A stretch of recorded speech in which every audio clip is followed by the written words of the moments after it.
নমস্কার বন্ধুরা, Bengali story time গল্পের আসরে আপনাদের সকলকে স্বাগত। আশা করি আপনারা সবাই সুস্থ আছেন ও ভালো আছেন। বন্ধুরা, আজ আপনাদের শোনাব বিশ্বকবি শ্রী রবীন্দ্রনাথ ঠাকুরের লেখা ছোট গল্প শাস্তি। ভালো লাগলে চ্যানেলটি লাইক ও সাবস্ক্রাইব করে দেবেন, যাতে করে আমার পরের গল্পগুলিও আপনাদের কাছে পৌঁছে যায়। আজকের গল্প শাস্তি। দুঃখীরাম রুই এবং ছিদাম রুই দুই ভাই সকালে যখন দা হাতে লইয়া জন খাটিতে বাহির হইল, তখন তাহাদের দুই স্ত্রীর মধ্যে বকাবকি চেঁচামেচি চলিতেছে। কিন্তু প্রকৃতির অন্যান্য নানাবিধ নিত্য কলরবের ন্যায় এই কলহ, কোলাহল ও পরাশুদ্ধ লোকের অভ্যাস হইয়া গেছে। তীব্র কণ্ঠস্বর শুনিবা মাত্র লোকে পরস্পরকে বলে, ওই রে, বাঁধিয়া গিয়াছি। অর্থাৎ যেমনটি আশা করা যায় ঠিক তেমনটিই ঘটিয়াছে। আজও স্বভাবে নিয়মের কোনরূপ ব্যত্যয় হয় নাই। প্রভাতে পূর্ব দিকে সূর্য উঠিলে যেমন কেহ তাহার কারণ জিজ্ঞাসা করে না, তেমনি এই কুড়িদের বাড়িতে দুই জায়ের মধ্যে যখন একটা হৈ হৈ পড়িয়া যায়, তখন তাহার কারণ জিজ্ঞাসা করে না। তেমনি এই কুড়িদের বাড়িতে দুই জায়ের মধ্যে যখন একটা হৈ হৈ পড়িয়া যায়, তখন তাহার কারণ নির্ণয়ের জন্য কাহারও কোনরূপ কৌতূহলের উদ্রেকও হয় না।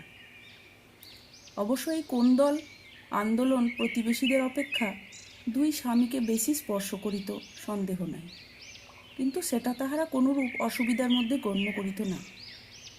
তাহারা দুই ভাই যেন দীর্ঘ সংসার পথ একটা এক্কা গাড়িতে করিয়া চলিয়াছে। দুই দিকে দুই স্প্রিংবিহীন চাকার অবিশ্রাম ছচ্ছর খড়খড় শব্দটাকে জীবন রথযাত্রার একটা বিধিবিহিত নিয়মের মধ্যেই ধরিয়া লইয়াছে। বরঞ্চ ঘরে যেদিন কোনো শব্দমাত্র নাই, সমস্ত থমথম ছমছম করিতেছে, সেদিন একটা আসন্ন অনৈসর্গিক উপদ্রবের আশঙ্কা জন্মিত। সেদিন যে কখন কি হইবে তাহা কেহ হিসাব করিয়া বলিতে পারিত না। আমাদের গল্পের ঘটনা যেদিন আরম্ভ হইল, সেদিন সন্ধ্যার প্রাক্কালে দুই ভাই যখন জন খাটিয়া শ্রান্ত দেহে ঘরে ফিরিয়া আসিল, তখন দেখিল স্তব্ধ গৃহ গমগম করিতেছে। বাহিরেও অত্যন্ত গুমট। দুই প্রহরের সময় খুব একটা পশলা বৃষ্টি হইয়া গেছে। এখনো চারদিকে মেঘ জমিয়া আছে, বাতাসের লেশ মাত্র নাই। বর্ষায় ঘরের চারদিকে জঙ্গল আগাছাগুলো অত্যন্ত বাড়িয়া উঠে আছে। সেখান হইতে জলমগ্ন পাটের ক্ষেত হইতে সিক্ত উদ্ভিজের ঘন গন্ধ বাষ্প চতুর্দিকে একটি নিশ্চল প্রাচীরের মতো জমাট হইয়া দাঁড়াইয়া আছে। অদূরে বর্ষার পদ্মার নব মেঘচ্ছায়ায় বড় স্থির ভয়ঙ্কর ভাব ধারণ করিয়া চলিয়াছে।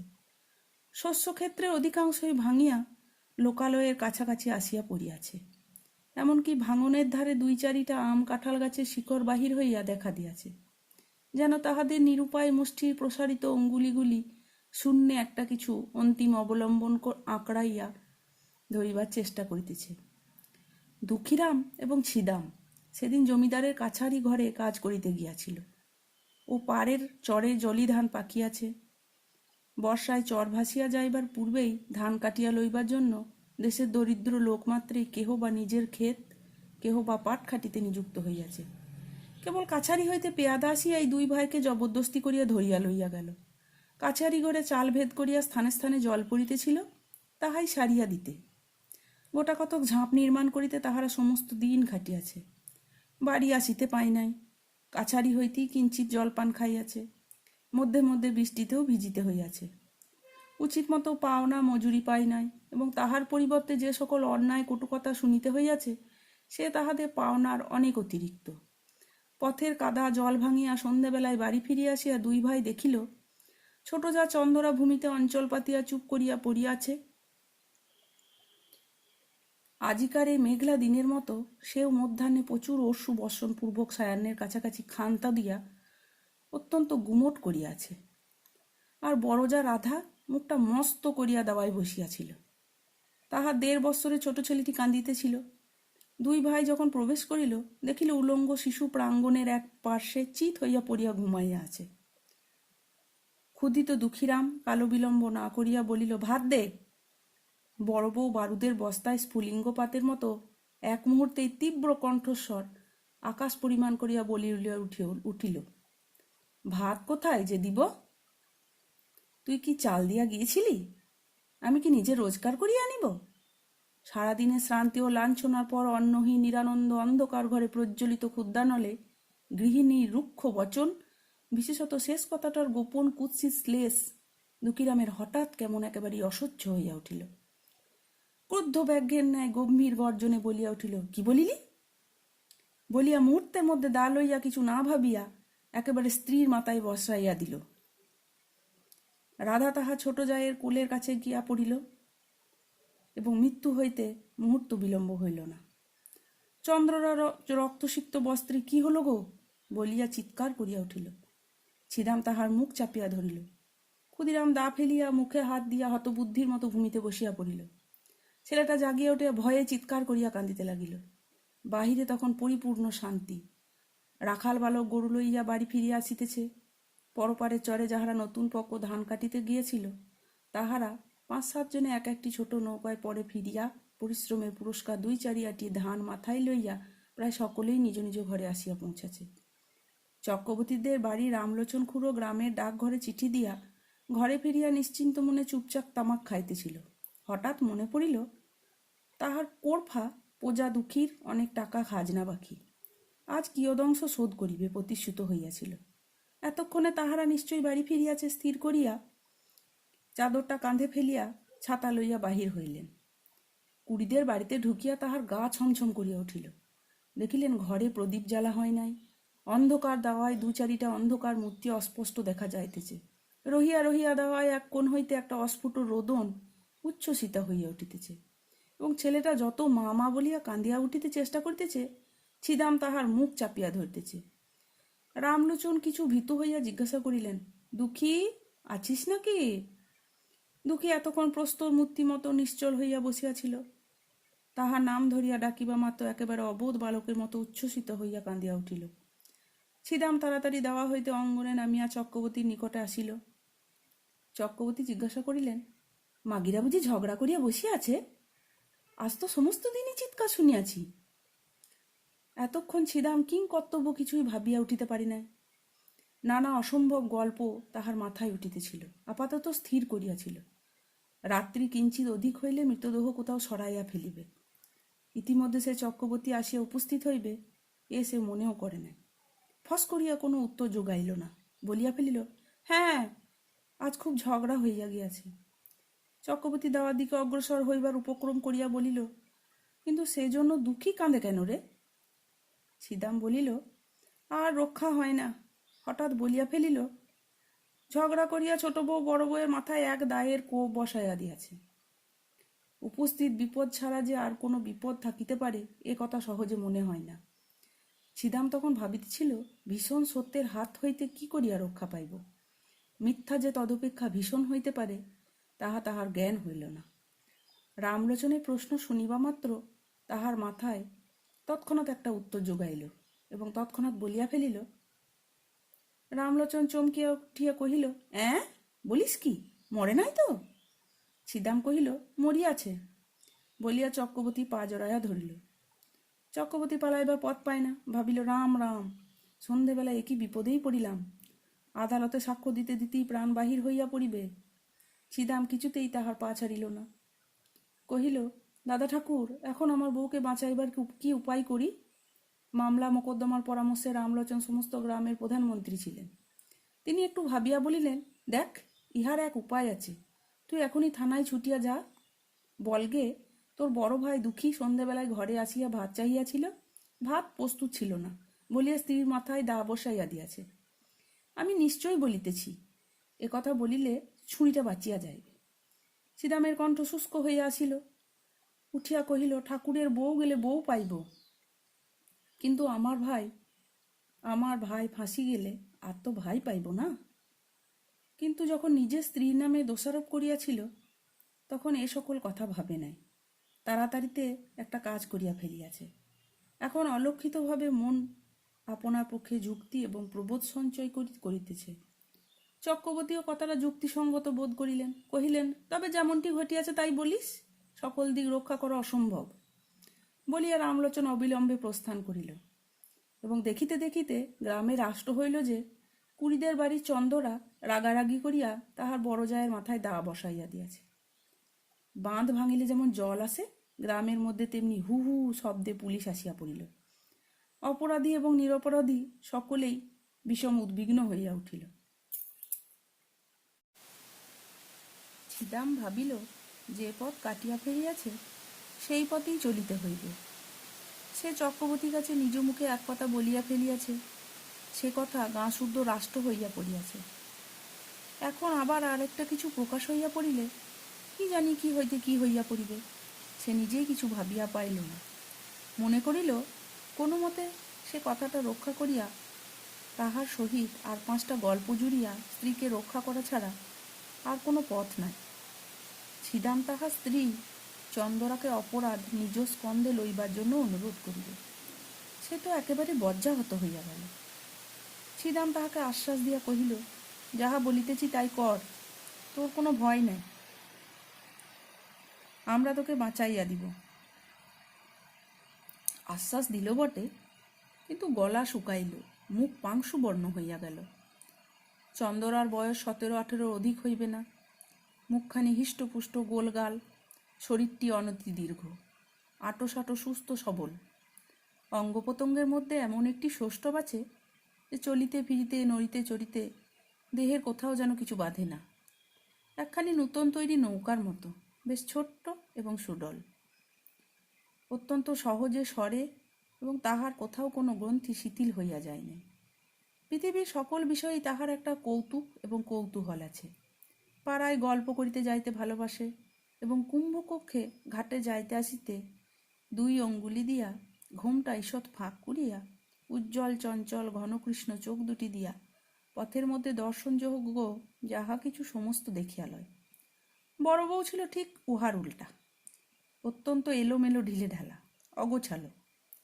মাথার কাপড়, কোলের শিশু, ঘরকন্যার কাজ কিছুই সে সামলাইতে পারিত না। হাতে বিশেষ একটা কিছু কাজ নাই, অথচ কোনো কালে যেন সে অবসর করিয়া উঠিতে পারে না। ছোট যা তাহাকে অধিক কিছু বলিত না, মৃদুস্বরে 2-1টা তীক্ষ্ণ দংশন করিত। সে হাও হাও দাও দাও করিয়া রাগিয়া মাগিয়া বকিয়া ঝকিয়া সারা হইত এবং পাড়াশুদ্ধ অস্থির করিয়া তুলিত। এই 2 জুড়ি স্বামী স্ত্রীর মধ্যেও স্বভাবের একটা আশ্চর্য ঐক্য ছিল। দুঃখীরাম মানুষটা কিছু বৃহদায়তনের, হাড়গুলা খুব চওড়া, নাসিকা খর্ব, 2টি চক্ষু এই দৃশ্যমান সংসারকে যেন ভালো করিয়া বোঝে না, অথচ ইহাকে কোনরূপ প্রশ্নও করিতে চায় না। এমন নিরীহ অথচ ভীষণ, এমন সবল অথচ নিরুপায় মানুষ অতি দুর্লভ। আর ছিদামকে একখানি চকচকে কালো পাথরে কে যেন বহু যত্নে কুদিয়া গড়িয়া তুলিয়াছে, লেশমাত্র বাহুল্য বর্জিত এবং কোথাও যেন কিছু টোল খায় নাই। প্রত্যেক অঙ্গটি বলের সহিত নৈপুণ্যের সহিত মিশিয়া অত্যন্ত সম্পূর্ণতা লাভ করিয়াছে।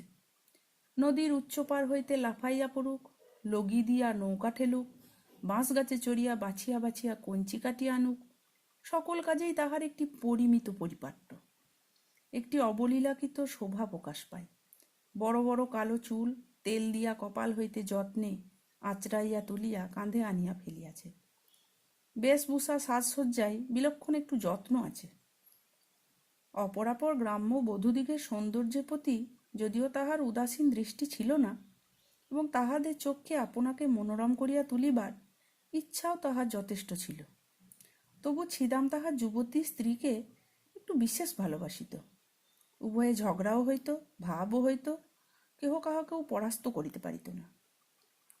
আরেকটি কারণে উভয়ের মধ্যে বন্ধন কিছু সুদৃঢ় ছিল। ছিদাম মনে করিত চন্দরা যেরূপ চটুল চঞ্চল প্রকৃতির স্ত্রীলোক, তাহাকে যথেষ্ট বিশ্বাস নাই। আর চন্দরা মনে করিত আমার স্বামীটি চতুর্দিকেই দৃষ্টি, তাহাকে কিছু কষাকষি করিয়া না বাঁধিলে কোনদিন হাতছাড়া হইতে আটক নাই। উপস্থিত ঘটনা ঘটিবার কিছুকাল পূর্ব হইতে স্ত্রী পুরুষের মধ্যে ভারী একটা গোলযোগ চলিতেছিল।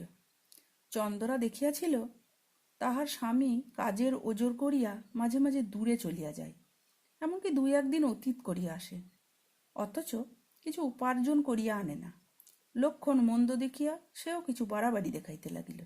যখন তখন ঘাটে যাইতে আরম্ভ করিল, এবং পাড়া পর্যটন করিয়া আসিয়া কাশী মজুমদারের মেজ ছেলেটি প্রচুর ব্যাখ্যা করিতে লাগিল।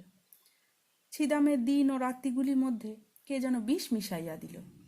কাজে কর্মে কোথাও একদণ্ড গিয়া সুস্থির হইতে পারে না। একদিন ভাজকে আসিয়া ভারী ভৎসনা করিল। সে হাত নাড়িয়া ঝঙ্কার দিয়া অনুপস্থিত মৃত পিতাকে সম্বোধন করিয়া বলিল, ও মেয়ে ঝড়ের আগে ছোটে, উহাকে আমি সামলাইব? আমি জানি ও কোন দিন কি সর্বনাশ করিয়া বসিবে। চন্দরা পাশের ঘর হইতে আসিয়া আস্তে আস্তে কহিল, কেন দিদি, তোমার এত ভয় কিসের? এই দুই যায় বিষম দ্বন্দ্ব বাঁধিয়া গেল। ছিদাম চোখ পাকাইয়া বলিল, এবার যদি কখনো শুনি তুই একলা ঘাটে গিয়াছিস, তোর হাড় গুড়াইয়া দিব। চন্দরা বলিল, তাহলে তো হাড় জুড়ায়, বলিয়া তৎক্ষণাৎ বাহিরে যাইবার উপক্রম করিল। ছিদাম এক লম্ফে তাহার চুল ধরিয়া টানিয়া ঘরে পুড়িয়া বাহির হইতে দ্বার রুদ্ধ করিয়া দিল। কর্মস্থান হইতে সন্ধ্যাবেলায় ফিরিয়া আসিয়া দেখে ঘর খোলা, ঘরে কেহ নাই। চন্দরা 3টে গ্রাম ছাড়িয়া একেবারে তাহার মামা বাড়ি গিয়া উপস্থিত হইয়াছে। ছিদাম সেখান হইতে বহু কষ্টে অনেক সাধ্য সাধনায় তাকে ঘরে ফিরাইয়া আনিল, কিন্তু এবার পরাস্ত মানিল। দেখিল এক অঞ্জলি পারদকে মুষ্টির মধ্যে শক্ত করিয়া ধরা যেমন দুঃসাধ্য, এই মুষ্টিমেয় স্ত্রীটুকুকেও কঠিন করিয়া ধরিয়া রাখা তেমনি অসম্ভব। ও যেন 10 আঙুলের ফাঁক দিয়া বাহির হইয়া পড়ে। আর কোনো জবরদস্তি করিল না, কিন্তু বড় অশান্তিতে বাস করিতে লাগিল। তাহার এই চঞ্চলা যুবতী স্ত্রীর প্রতি সদা শঙ্কিত ভালোবাসা উগ্র একটা বেদনার মতো বিষম টনটনে হইয়া উঠিল। এমনকি একবার মনে হইত, এ যদি মরিয়া যায় তবে আমি নিশ্চিন্ত হইয়া একটুখানি শান্তি লাভ করিতে পারি। মানুষের উপরে মানুষে যতটা ঈর্ষা হয়, জমের উপরে এতটা নহে। এমন সময় ঘরে সেই বিপদ ঘটিল। চন্দরাকে যখন তাহার স্বামী খুন স্বীকার করিয়া লইতে কহিল, সে স্তম্ভিত হইয়া চাহিয়া রহিল। তাহার কালো দুটি চক্ষু কালো অগ্নির ন্যায় নীরবে তাহার স্বামীকে দগ্ধ করিতে লাগিল। তাহার সমস্ত শরীর মন যেন ক্রমেই সংকুচিত হইয়া স্বামীর রাক্ষসের হাত থেকে বাহির হইয়া আসিবার চেষ্টা করিতে লাগিল। তাহার সমস্ত অন্তরাত্মা একান্ত বিমুখ হইয়া দাঁড়াইল। ছিদাম আশ্বাস দিল, তোমার কিছু ভয় নাই বলিয়া পুলিশের কাছে, ম্যাজিস্ট্রেটের কাছে কি কি বলিতে হইবে বারবার শিখাইয়া দিল। চন্দরা সে সমস্ত দীর্ঘ কাহিনী কিছুই শুনিল না। কাঠের মূর্তি হইয়া বসিয়া রহিল। সমস্ত কাজেই ছিদামের উপর দুঃখীরামের একমাত্র নির্ভর। ছিদাম যখন চন্দরার উপর দোষারোপ করিতে বলিল, দুঃখী বলিল, তাহা হইলে বৌমার কি হইবে? ছিদাম কহিল, উহাকে আমি বাঁচাইয়া দিব। বৃহৎকায় দুঃখীরাম নিশ্চিন্ত হইল।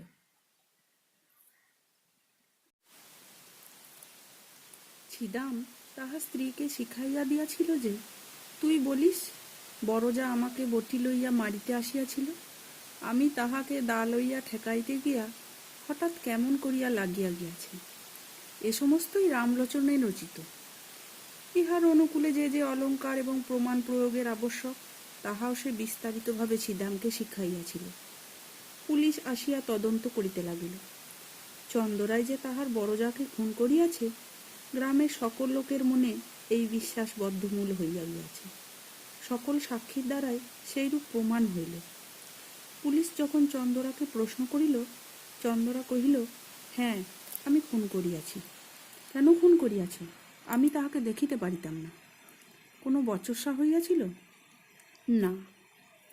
সে তোমাকে প্রথম মারিতে আসিয়াছিল? না। তোমার প্রতি কোনো অত্যাচার করিয়াছিল? না। এইরূপ উত্তর শুনিয়া সকলে অবাক হইয়া গেল। ছিদাম তো একেবারে অস্থির হইয়া উঠিল। কহিল, উনি ঠিক কথা বলিতেছেন না।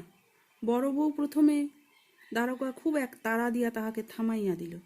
অবশেষে তাহাকে বিধিমতে জেরা করিয়া বারবার সেই একই উত্তর পাইল। বড় বউয়ের দিক হইতে কোনরূপ আক্রমণ চন্দরা কিছুতেই স্বীকার করিল না। এমন একগুয়ে মেয়েও তো দেখা যায় না। একেবারে প্রাণপণে ফাঁসি কাষ্টের দিকে ঝুঁকিয়াছে, কিছুতেই তাহাকে টানিয়া রাখা যায় না। এ কি নিদারুণ অভিমান! চন্দরা মনে মনে স্বামীকে বলিতেছে, আমি তোমাকে ছাড়িয়া আমার এই নবযৌবন লইয়া ফাঁসি কাঠকে বরণ করিলাম। আমার ইহজন্মের শেষ বন্ধন তাহার সহিত। বন্দিনী হইয়া চন্দরা একটি নিরীহ ক্ষুদ্র চঞ্চল কৌতুকপ্রিয় গ্রামবধূ চিরপরিচিত গ্রামের পথ দিয়া, রথতলা দিয়া, হাটের মধ্য দিয়া, ঘাটের প্রান্ত দিয়া, মজুমদারদের বাড়ির সম্মুখ দিয়া, পোস্ট অফিস এবং স্কুল ঘরের পার্শ্ব দিয়া, সমস্ত পরিচিত লোকের চক্ষের উপর দিয়া কলঙ্কের ছাপ লইয়া চিরকালের মতো গৃহ ছাড়িয়া চলিয়া গেল।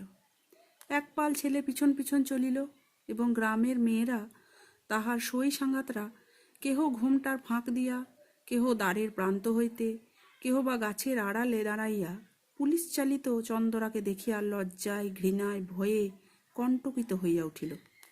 ডেপুটি ম্যাজিস্ট্রেটের কাছেও চন্দরা দোষ স্বীকার করিল এবং খুনের সময় বড় বউ যে তাহার প্রতি কোনরূপ অত্যাচার করিয়াছিল তাহা প্রকাশ হইল না। কিন্তু সেদিন ছিদাম সাক্ষ্যস্থলে আসিয়াই একেবারে কাঁদিয়া জোর হস্তে কহিল, দোহাই হুজুর, আমার স্ত্রীর কোনো দোষ নাই। হাকিম ধমক দিয়া তাহার উচ্ছ্বাস নিবারণ করিল। তাহাকে প্রশ্ন করিতে লাগিলেন। সে একে একে সত্য ঘটনা প্রকাশ করিল। হাকিম তাহার কথা বিশ্বাস করিলেন না, কারণ প্রধান বিশ্বস্ত ভদ্রসাক্ষী রামলোচন কহিল, খুনের অনতিবিলম্বেই আমি ঘটনাস্থলে উপস্থিত হইয়াছিলাম।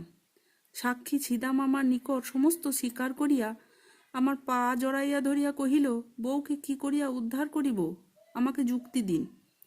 আমি ভালো মন্দ কিছুই বলিলাম না। সাক্ষী আমাকে বলিল, আমি যদি বলি আমার বড় ভাই ভাত চাইয়া ভাত পায় নাই বলিয়া রাগের মাথায় স্ত্রীকে মারিয়াছে, তাহা হইলে সে কি রক্ষা পাইবে? আমি কহিলাম, খবরদার হারামজাদা, আদালতে এক বর্ণও মিথ্যা বলিস না, এত বড় মহাপাপ আর নাই, ইত্যাদি। রামলোচন প্রথমে চন্দরাকে রক্ষা করিবার উদ্দেশ্যে অনেকগুলা গল্প বানাইয়া তুলিয়াছিল, কিন্তু যখন দেখিল চন্দরা নিজে বাঁকিয়া দাঁড়াইয়াছে, তখন ভাবিল, ওরে বাপরে, শেষকালে কি মিথ্যা সাক্ষ্যের দায়ে পড়িব? যেটুকু জানি সেইটুকু বলা ভালো। এই মনে করিয়া রামলোচন যাহা জানে তাহাই বলিল, বরঞ্চ তাহার চেয়েও কিছু বেশি বলিতে ছাড়িল না। ডেপুটি ম্যাজিস্ট্রেট সেশনে চালান দিলেন। ইতিমধ্যে চাষবাস, হাটবাজার, হাসি কান্না, পৃথিবীর সমস্ত কাজ চলিতে লাগিল এবং পূর্ব বৎসরের মতো নবীন ধান্যক্ষেত্রে শ্রাবণের অবিরল বৃষ্টিধারা বর্ষিত হইতে লাগিল।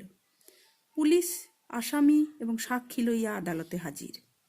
সম্মুখবর্তী মুন্সেফের কোর্টে বিস্তর লোক নিজ নিজ মোকদ্দমার অপেক্ষায় বসিয়া আছে। রন্ধনশালার পশ্চাৎবর্তী একটি ডোবার অংশ বিভাগ লইয়া কলিকাতা হইতে এক উকিল আসিয়াছে এবং তদুপলক্ষে বাদীর পক্ষে ৩৯ জন সাক্ষী উপস্থিত আছে। কত শত লোক আপন আপন কড়াগণ্ডা হিসেবে চুলচেরা মীমাংসা করিবার জন্য ব্যগ্র হইয়া আসিয়াছে। জগতে আপাতত তদপেক্ষা গুরুতর আর কিছুই উপস্থিত নাই, এইরূপ তাহাদের ধারণা। ছিদাম বাতায়ন হইতে এই অত্যন্ত ব্যস্ত সমস্ত প্রতিদিনের পৃথিবীর দিকে এক দৃষ্টে চাহিয়াছে। সমস্তই স্বপ্নের মতো বোধ হইতেছে। কম্পাউন্ডে বৃহৎ বটগাছ হইতে একটি কোকিল ডাকিতেছে। তাহাদের কোনরূপ আইন আদালত নাই। চন্দরা জজের কাছে কহিল, ওগো সাহেব, এক কথা আর বারবার কতবার করিয়া বলিব? জজ সাহেব তাহাকে বুঝাইয়া বলিলেন, তুমি যে অপরাধ স্বীকার করিতেছ তাহার শাস্তি কি জানো?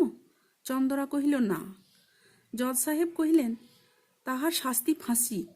চন্দরা কহিল, ওগো তোমার পায়ে পড়ি, তাই দাও না সাহেব, তোমাদের যাহা খুশি করো, আমার তো আর সহ্য হয় না। যখন ছিদামকে আদালতে উপস্থিত করিল, চন্দরা মুখ ফিরাইল।